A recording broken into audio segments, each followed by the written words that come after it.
with Russia. Recent comments, however, seem to be striking a slightly different tone. Donald Trump releasing a letter from Vladimir Putin calling for a stronger relationship between the two countries. This as both sides weigh in on expanding their nuclear weapons capability.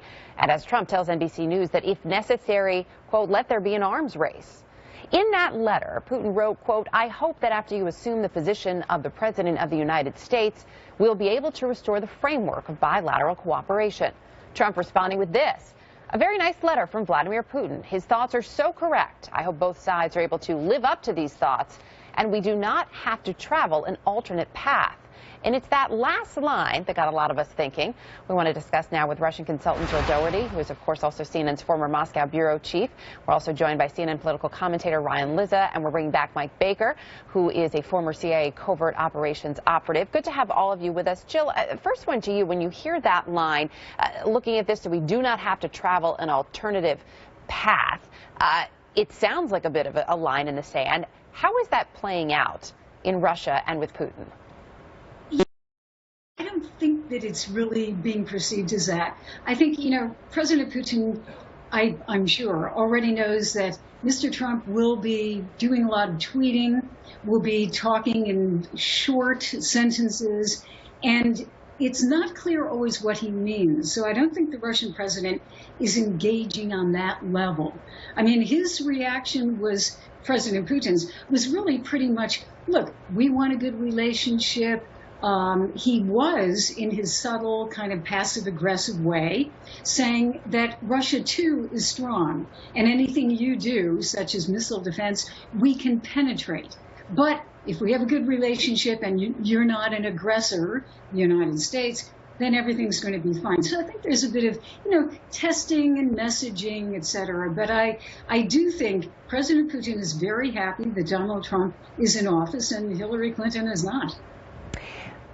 You bring up an interesting point, Jill, that you say we're not always sure what he means with the tweets. And yet, Sean Spicer, of course, incoming press secretary, told our own Allison Camerata yesterday that we should take Donald Trump's tweets literally. So Mike, when you look at this, what is the impact on the relationship moving forward, not just with Russia, but the trickle-down effect that we could potentially see when there is this sort of tit-for-tat and it's a little bit unknown? Yeah, I think we could all drive ourselves crazy over the course of the next 4 years if we spend too much time trying to parse each tweet. I would much prefer to see sort of message discipline begin now, prior to the inauguration, in terms of playing out the communication between us and certainly Russia or even China. Putin, I think, is probably enjoying this immensely, frankly, right now. And the important thing, I think, sometimes to remember about Vladimir Putin and this current administration, the previous administration, they've all gotten him wrong in a sense. He's fairly straightforward, and if you take him at his word that what he considers the greatest disaster is the fall of the Soviet Union, then everything he does is in his own best interest, in Russia's best interest, and by that it means rebuilding the influence of the former Soviet Union in some fashion, not just territorial, but in other ways. So I think he's doing what is in his best interest. I think sometimes we're looking at it right now through a lens of, well, they're developing this best friend concept. They're going to go off on vacations together. What does all of this mean? Putin, I don't believe, works that way. So I think we need to step back a little bit. Whether Trump is misreading this or not right now, I don't know. It's above my pay grade. But I don't personally think it's healthy to spend too much time trying to parse these tweets out individually right now, because otherwise, like I said, we'll all just drive ourselves nuts. We just might. I think you may be onto something there, Mike. Ryan, when you look at this and trying to figure out, as Mike laid out there, the Trump administration, the incoming administration, trying to figure out how to deal with Vladimir Putin, are they misreading some of the signs? Well, he's completely ripped up the Republican Party's approach towards Vladimir Putin. Remember, in 2012, Mitt Romney, the Republican nominee, said that Vladimir Putin was the major strategic threat to the United States, and a lot of Democrats laughed at that. And so the Republicans have been extremely hawkish up until Trump became their nominee. Remember, the Republican Party's platform was changed at the convention to downplay any giving of arms to Ukraine to defend itself from Russia.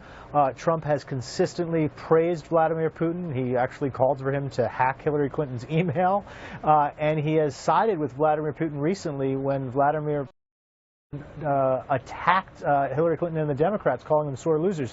So it's been a sort of shocking and major reversal for a Republican nominee, for anyone that covers politics in Washington, to see the Republican Party reorient itself as a pro-Putin party.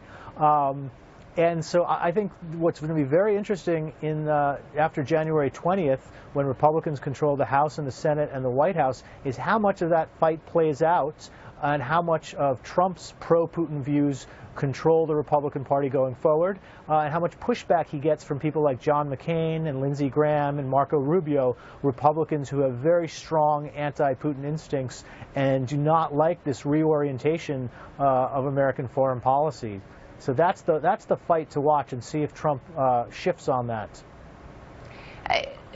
Jill, for someone who has spent so much time in Russia covering the situation there, how does this change things? Everything that Ryan just laid out for us, the way things are changing, of course, within the Republican Party, does it stay that way? Is that your sense after January 20th? Or could there be some reckoning and a moment where all of a sudden the incoming administration and Republicans realize that perhaps while they think things are playing one way, they're very clearly being played another way by Vladimir Putin?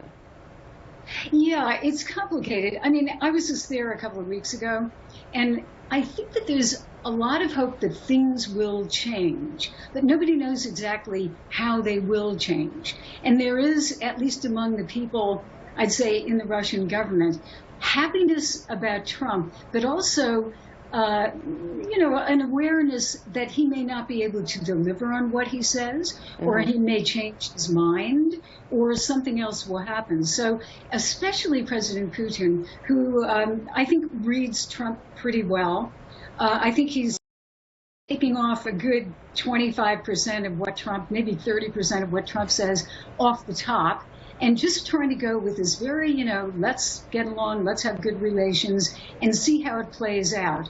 It is very complicated domestically, as Ryan was just pointing out, and not to mention that the president's own incoming national security staff and members of his cabinet don't agree with each other either. So there could be a bit of, chaos in trying to figure out what that Russia policy is. I think the extraordinary thing, though, from the news conference that President Putin gave just yesterday, the day before, was his comments about the Democrats, and they should, lose with dignity, and then having incoming President Trump quote Vladimir Putin. And that's